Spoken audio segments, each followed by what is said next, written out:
with something a little bit different this weekend. We're in South Carolina at Carolina Adventure World, participating in U.S. Sprint Enduro.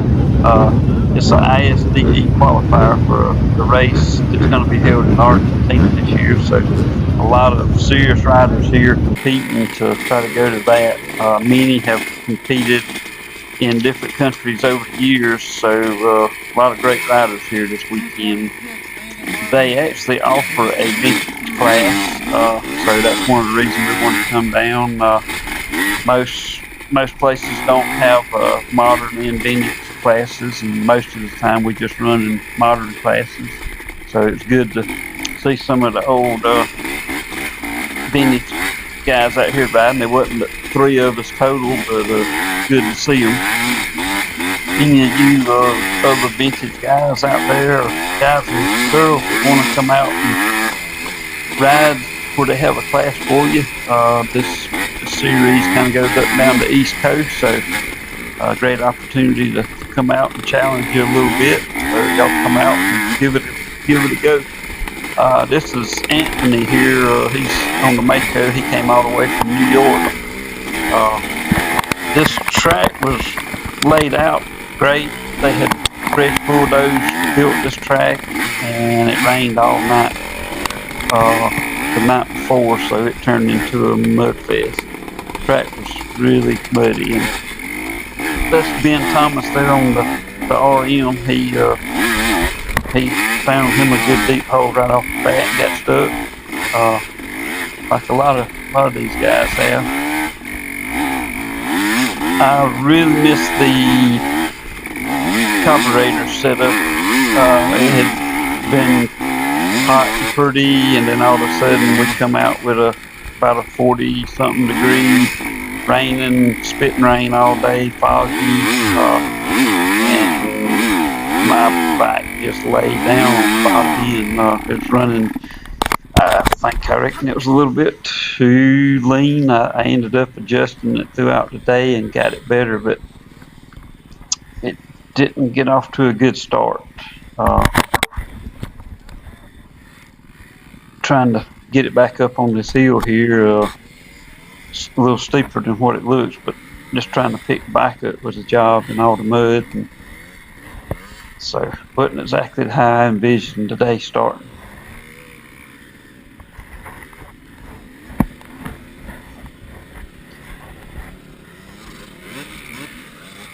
Here comes Ben coming back by me, so he got back past me. He got out of his hole, and here comes Anthony on the Mako, so I gotta get back going.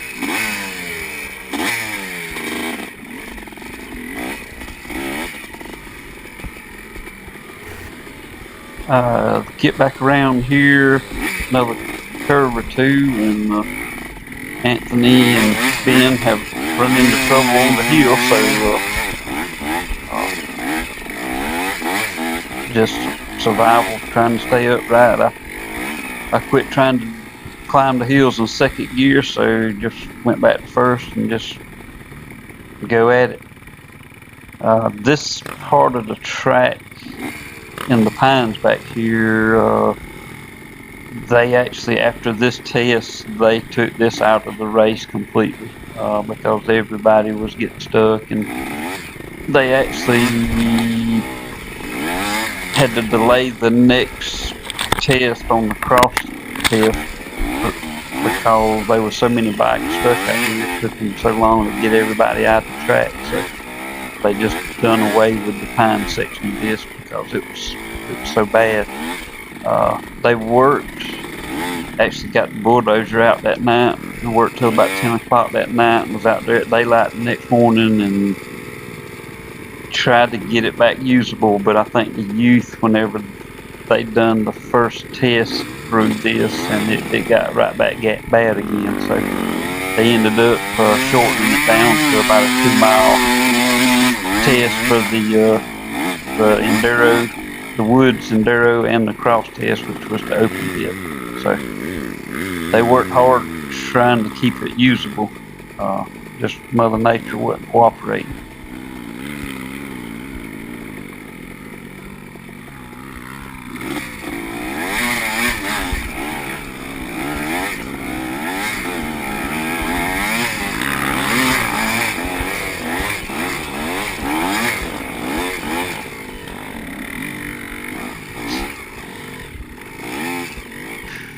Okay, we're coming in and actually got back to where it wasn't so slick and actually get close to the finish line here.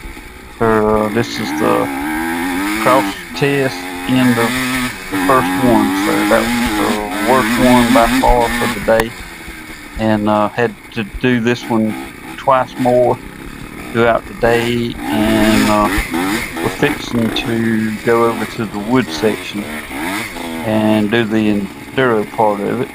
So didn't know what that was going to be like, as bad as this one was.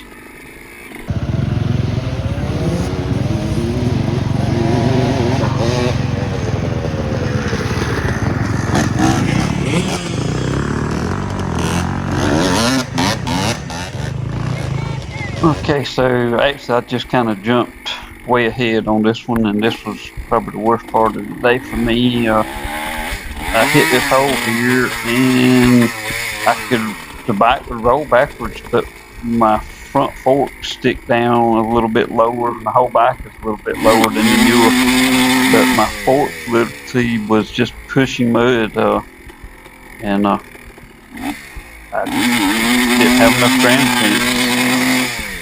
Couldn't get through, so I ended up cutting a lot of this out here where I was trying to get out of the mud. Luckily, had a stranger come popping out of the woods and saved me a lot of effort. I was already spent, so I'm glad he was there. He helped me get out, and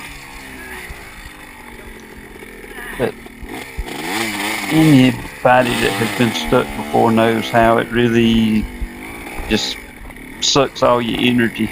I get right here, and there's a root I get hung up on, so I wasn't helping myself by not getting over that, so I had to expend a lot more energy to get over this root. So I get over it, and I actually pull over for just a second to kind of catch my breath, because the conditions like they are, I know I needed to get some rest. Had another bad hole here, and old Blue went and grabbed a handful of traction and kind of threw me off the back, so things is going downhill fast.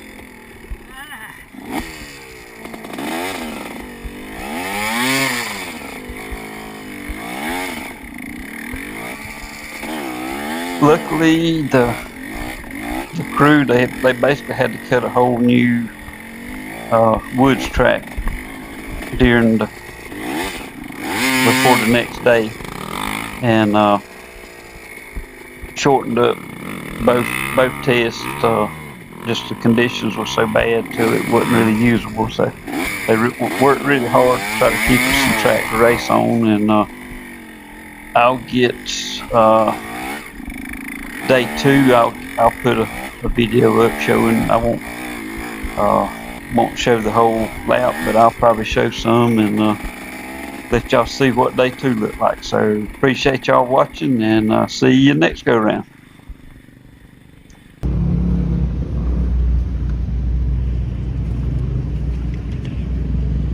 It's pretty rough. That's only the first 2 tests. Got 4 more to go. Hope it gets better.